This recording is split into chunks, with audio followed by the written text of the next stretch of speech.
Welcome to Under the Microscope. This series is brought to you by the Real Scientists Nano team. Our goal is to provide a platform where scientists can communicate their work and interact with the public.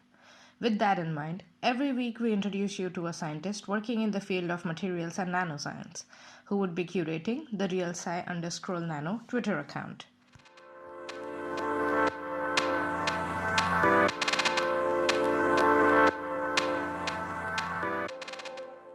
Hi everyone. Today we have with us Ferry Prins, who is a group leader at the Condensed Matter Physics Center at the Autonomous University of Madrid in Spain. Hi Ferry, how are you? Good. How are you? I'm good. Excited to know more about your research and you as a scientist. So let's start with understanding your career path so far. So how did you end up where you are? So tell us about it all. Yeah, so it's been a long journey, for my feeling at least. So I studied actually chemistry. So right now I'm in the physics department, but I studied chemistry at Leiden University in the Netherlands, and I majored in synthetic chemistry. And my first research experience was in molecular magnetism as a master's student. We did a lot of synthesis, but also characterization of the magnetic properties of these materials. And this was at the physics department, so it was kind of like a mix of chemistry and physics. But I realized very quickly actually that I liked the characterization part much more, and I decided that at least I was going to try and switch from my PhD program to a more physics-oriented program. So this was in 2007. And of course, it's not easy to make that kind of switch because you need to kind of get the opportunity, right? But I got lucky and I got the opportunity at TU Delft, also in the Netherlands, where Herre van der Zand was looking to kind of broaden his group, where he had a lot of physicists in the physics department. They wanted to have some people with more chemistry orientation to help in the work that they were doing in molecular electronics. So building electronic devices out of molecular materials. So I made the switch to physics. It was not easy, especially not in the beginning, of course. And my project was on single molecule electronics. So this means that you take a single molecule and you place it between two electrodes that are only a few nanometers apart, and then you measure a current through the individual molecule. This is a lot of fun and it's very exciting, but it's also extremely difficult. Your yield is very, very low, so you build up a huge pile of bad devices, and it can get frustrated at some point. So I graduated in 2011, and I still liked academic research very much, but I wanted to change to a topic that was a little bit less frustrating, crazy kind of difficult experiment. Understandable. So, yeah. So at the end of my PhD work, I did already a little bit on photodetectors, also with single molecules, trying to do that with nanoparticles as well. And I liked the optics part a lot. So I again kind of wanted to make a switch. And of course, looking for a postdoc is always kind of stressful.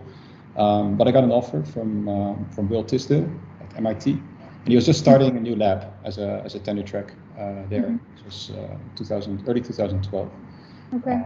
And this is, of course, like everybody tells you not to do that, right? So if you go and do your postdoc, you only have 2 years. Don't go to a new lab because your first year is just going to be building up the lab, right? Because there's no lab yet. True. I did it anyway. It was a big risk, I guess, but it was just too nice an opportunity to let go. And I think in the long run, it helped me a lot. Like later on in your career, when you have to build your own lab, if you already went through the process once as a postdoc, you know a lot of what to expect, right? And I think this was the great part of that period. Scientifically, it was very nice. I mean, the environment there, you work with a lot of very talented people at MIT, and we were focusing a lot within what they called the Center for Excitonics, so center of excited states. So there's a lot of optics and kind of these nanomaterials. We wanted to figure out how excited states move around in these materials and try to improve our understanding there. So we teamed up with the lab from Vladimir Bulovic, also at MIT, and we kind of laid the foundation for what people now call the field of transient microscopy, where you can really make little movies of the carrier transport in materials.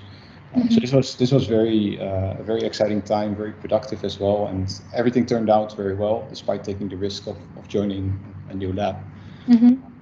But after 2 years there, I kind of wanted to return to Europe. Right. And I wanted to kind of make the jump, no, to at least a tenure track position for myself. Try to my own lab and everything. Right. So you go through the process, send out a lot of applications, and I got a few interviews even, but I didn't get the offer at that time. Okay. So this is of course it can happen, right? It was for me, it was probably just too early, but it's the toughest period, you know. Switching from the postdoc to the PI position is the big bottleneck that we all face. Right. And I was really doubting whether or not I should stop academia at that time, but I decided to give it one more shot with a 1-year postdoc with David Norris at ETH Zurich. So I moved to Switzerland, and yeah, this was a very nice environment as well. And what was really helpful for me, what really changed everything, was that I got a grant, the Ambizione grant from the Swiss National Science Foundation. It's a 3-year grant that gives you a lot of independence. So you're kind of like independent junior group leader within the bigger group. So I was able to kind of, with one PhD student, build up a little bit my own small corner of the lab.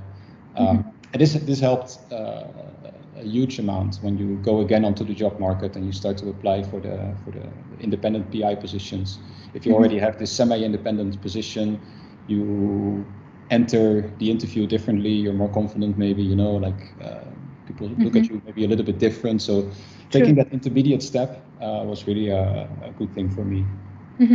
So I got an offer from the Condes Metaphysics Center here at the Autónoma Madrid. And this was your typical kind of tenure track package. No, it's independence, startup package, completely building up the new lab. Right. And I actually made the move a little bit later. I delayed it a little bit to give myself also time to prepare in 2017. And I've been there now for the past 4 years in the department. Yeah. Okay, wow, that's quite a journey you've had. That's really cool. Especially the fact what also interests me is that you started from chemistry and now you're in like a hardcore-ish physics-y kind of like there's still environment. some physical chemistry there, but but it's much more physics oriented. We do little synthesis. Let's say it like that. We focus a lot on the physical understanding of the things. Yeah, absolutely. So that's also quite interesting. And so your current research, I mean, you did speak a little bit about that in the short podcast, but where does it fit in this big picture of materials and nanoscience? Where does it fit in? Yeah, so I think the common denominator is, or at least like our specialty, right, is nanomaterial spectroscopy. So like using optical techniques to figure out what is going on inside these materials. This whole thing of trying to see what happens, for example, in the optoelectronic properties. You know, like you shine light onto a material, you transfer the energy to the material, and you try to harvest it to at least do something useful with it, no? to convert the energy. So we specialize in transient microscopy. Transient microscopy is a technique that allows you to make little movies. Right? So it's the technique that really follows how the different packages of energy move through the material, and you can learn a lot from that. Right. Okay. So it's like the motion picture, as the title says. You create the video. Very short movies at very small scale, but very informative. Yeah. Well, looking forward to all those movies coming on the Twitter account when you take over the account. So it does sound to me that not just right now, but also throughout your journey, you have been involved in quite a lot of interesting research projects. So if you have to pick one research project that you're most proud of, I know it's a difficult question, but Yeah. one project that you're most proud of or the most fun or quirky one, could you pick one and explain it to us in simple words in the section we call in other words? Yeah. So I would go for the most recent work that Okay. we've done.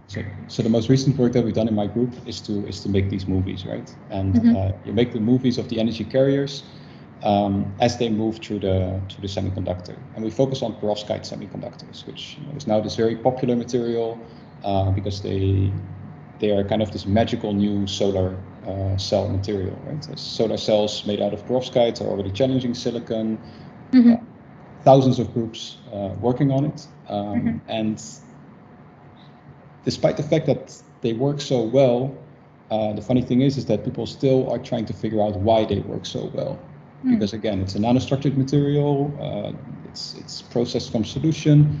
It has a lot of defects. But nevertheless, it works extremely well.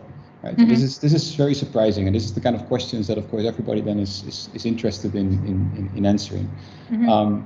So with our little movies, this is where we have kind of the advantage. We can really see what happens, right? So you can see what happens when these carriers move through the material, when they encounter the trap states, like what happens to their dynamics. Do they slow down? Do they get completely stopped? All those kind of things you can start to unravel at a sub nanosecond and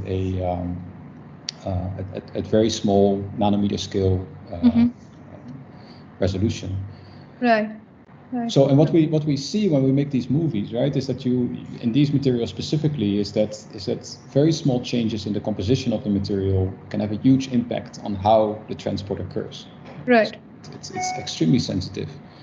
So, for example, if you make the material, which is actually a very soft kind of semiconductor, it's a very soft material. If you make it a little bit stiffer, then the carriers suddenly start to move much faster.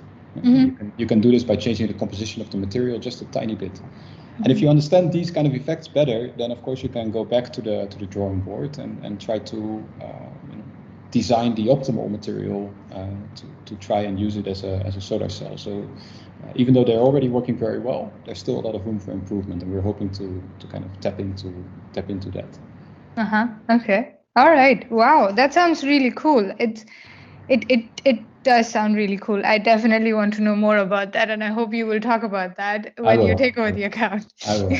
And I can understand why you picked this as, let's say, one of the projects that you're proud of, because it is quite a difficult task, and it is quite interesting as well to understand what's happening at this nanoscale and how these little composition changes have such a strong effect on the material. So it's clear to me that you love the research aspect of being a scientist, but there are more sides to you as a scientist. Research is just one major aspect of your life as a scientist. What else do you like about being a scientist? Yeah, so it's a very strange type of job, right? To be a scientist, it's not your ordinary 9 to 5 thing. What I've realized over the years is that what I like very much about it is that it actually continues to push you out of your comfort zone. Being a scientist, you have to kind of move around. In my case, I've lived now in 5 different countries, and I think, knowing myself, if I wouldn't have had the job as a scientist, I doubt that I would have gone that far. That I would have moved around so much. So you gain a lot of experiences. For example, I was absolutely terrible at languages in high school, but by now I speak 4 of them with relative ease. And this is something that I would never have. And if you would talk to people that knew me back then, nobody would have guessed that, right? So this is like what I mean with it keeps on pushing you to develop much more than just your scientific skills. Again, different places, new situations, a lot of different people. It makes everything a lot more interesting. Although I also have to say that right now I'm happy that I've kind of settled down with a family and everything. But I'm happy that I've had the chance to experience all those different places. Right, all of this. That sounds really Yeah, that is definitely interesting. That, of course, you pick up languages depending on which countries you're, especially in Europe, if you're In moving some of them around a you lot. have to. Yes, yes, yes. This At is some point, you have to start yeah. picking up the languages. That's an interesting aspect to it. So, Ferry, from all your experiences from different continents, from different labs, and being a scientist, I'm sure you have a lot of advice to offer. So, what advice would you give to researchers or students, let's say, starting out today? Share some, please. Yeah, so I think it's see it as an opportunity. I think. I mean, I often hear young people saying like, ah, yeah, if you want to be in science, you have to move to another country, otherwise you don't have a future in academia. But it's not a punishment, like it's a see it as an opportunity. Of course, there's a lot of downsides. You're away from your family, you're away from friends, from where you grew up maybe or feel comfortable. But it's a great opportunity to go outside and see all these different sides of life. And yeah, don't be afraid of it. I mean, you'll manage and you'll like it. I think most people will like it. Yeah. And if you don't like it, there would be something else for you. You can And always that's go okay back. as well. Yes, yes. It's also good to yeah, keep that in mind as well. That nothing is permanent, right? You can Yeah. always go back. There's no shame in that. Absolutely, absolutely. That is really good advice. And Ferry, I hope your research experience so far has been wonderful and will continue to be wonderful in the future as well. However, if you had 3 wishes to improve your research experience, what would you ask for? And I'm not promising anything here, okay? Yeah, yeah. So okay, so of course, as a young research or as a young independent researcher, I so for me, I would love to be able to have more time in the lab. Right? Still, I mean, I don't do nearly as much as I used to, of course, because now there's teaching, there's administration, there's grant writing, there's editing of your papers. And the lab just comes last on the priority list because all those other things just need to happen. So I would love to spend more time in the lab. That's the first thing, probably. Right. Second, yeah, I would really like to be able to be a better programmer. And this is just a frustration that I see when I see what my students can do. I already feel quite old actually when I see how much they've done. There's really already kind of like a generational gap there. I didn't really start programming until I was in my PhD, and I never did it the proper way. So this would be something that I kind of would like to do at some point. And the final one, probably something like a house in the woods where I can just kind of take time off and because we're all in this rat race of like you hardly get time to think anymore. And probably the best way to improve research is sometimes to just disconnect and think a little bit again about the research. Yeah. Okay. Well, all 3 really fine wishes you have, and I think they are also realistic. All 3 of them, like spending more time in the lab, picking up the programming, and getting a house in. They are very realistic. It's a hypothetical house in the woods. I mean, it's a metaphorical house in the woods. It can be anything, right? It's just more time off. So Exactly. I think it's doable. I agree. Yeah. Yeah. Well, a house in the woods won't be that bad either, right? No. We can get it. If you can get it, why not? Yes. Let's try to get it. Well, I hope all 3 wishes of yours do come true as soon as possible. Especially the second one, that's also quite interesting because I started programming is an overstatement here. Started trying to program it also during my PhD time as well. And I wish I had the same feeling exactly what you're saying now, that I wish I had started like during my bachelor's time. Because it's a matter of practice. It's a matter of like trying around and picking up the skill and polishing the skill. So it's a really good skill to have. Definitely. But now you can hire students who can do it for you. Exactly. I'm jealous of them. I mean, I see them so fluent in these kind of things. Yeah, absolutely. Well, this has been wonderful, Ferry. But before we let you go, one last question for you. About the year 2020, we can't record podcasts in the year 2021 without addressing the 2020 that we all lived through. So, what are your learnings from the year 2020? Yeah, I mean, it's a really weird year, right? So here in Madrid, in terms of the pandemic, it came very early and very fast. Okay. In Europe, it was one of the first places to be really like under big lockdown. So on the 9th of March, they announced that the next day would be the last day of primary schools.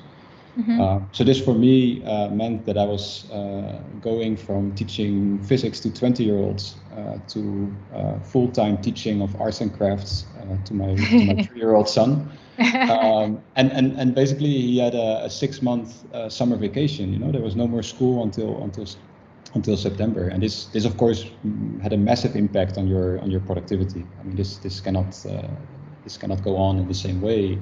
I had a few spare hours in the week where I could do something. But the amazing thing that I learned is that actually in those few spare hours, if you really put your mind to it, you can do a lot of things. It has taught me so much about actually how productive you can be, or how unproductive we typically are in our work, and also just that at the end, you know, work is not that important. There are so many more things. I mean, spending time with my son was absolutely great during that time. We have a lot more time together. So that's something that will always stick with me from the 2020 experience. Yeah. Oh, okay. Yeah, that's really it's a nice realization to have, that work is just work. There are more important things. Even in academia, work is just work. I think even in academia, research and science is amazing, it's gorgeous, it's beautiful, but it's still part of your life and not the entire life. There is so much more to your life than that. So thank you very much for sharing that thought. And on that positive thought, looking forward to having you on Real Scientist Nano. Really excited about all the microscopic and spectroscopic beautiful pictures and videos. Definitely. I want to see things. Okay, we're gonna work on that. Yes. Okay, awesome. Then thank you very much for speaking with me, and see you on Real Scientist Nano. All right, thank you very much.